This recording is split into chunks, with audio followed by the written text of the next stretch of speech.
بسم اللہ الرحمن الرحیم۔ تقریباً 50 سال پہلے کی بات ہے۔ ہمارے گاؤں میں ایک میاں بیوی تھے۔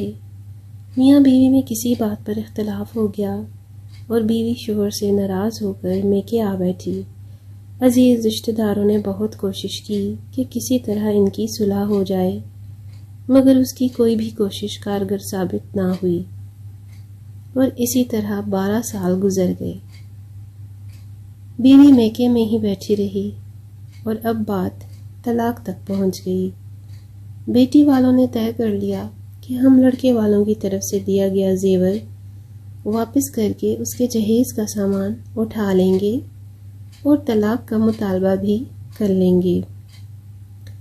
جب اس بات کی اطلاع لڑکے والوں کو ملی تو انہوں نے اپنے بیٹے کو بلا کر کہا،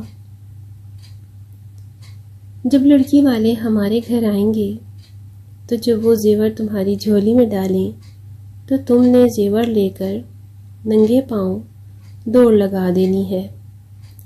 ہم بھی تمہارے پیچھے بھاگیں گے مگر تم نے ہماری پکڑ میں نہیں آنا۔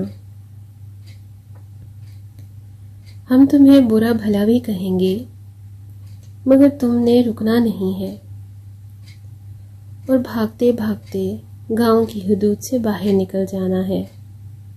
جب تم گاؤں کی حدود سے باہر ہو جاؤ تو تم چاہو تو طلاق دے دینا، کیونکہ ہم نہیں چاہتے کہ ہم اپنی بستی میں کسی کی بیٹی کو طلاق دیں اور اس کی وجہ سے گاؤں والوں پر سے برکت اور رحمت اٹھا لی جائے۔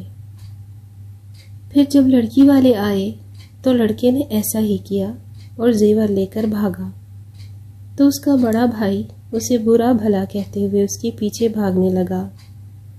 2 بھائی بڑے بھائی کو روکنے کے لیے بھاگے۔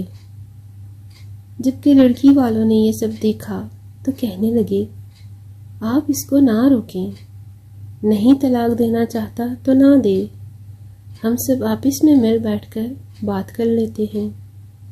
اس طرح ان کے درمیان صلح ہو گئی اور وہ صلح کامیاب بھی رہی۔ ایک وہ لوگ تھے جو طلاق کے معاملے میں اس قدر ڈرتے تھے، اور ایک یہ آج کل کے لوگ ہیں، ذرا سی بات ہوئی اور طلاق ہو گئی۔ طلاق کی 3 قسمیں ہوتی ہیں اور بدترین قسم وہ ہے جس میں ایک وقت میں ہی 3 طلاقیں دی جائیں۔ استغفر اللہ۔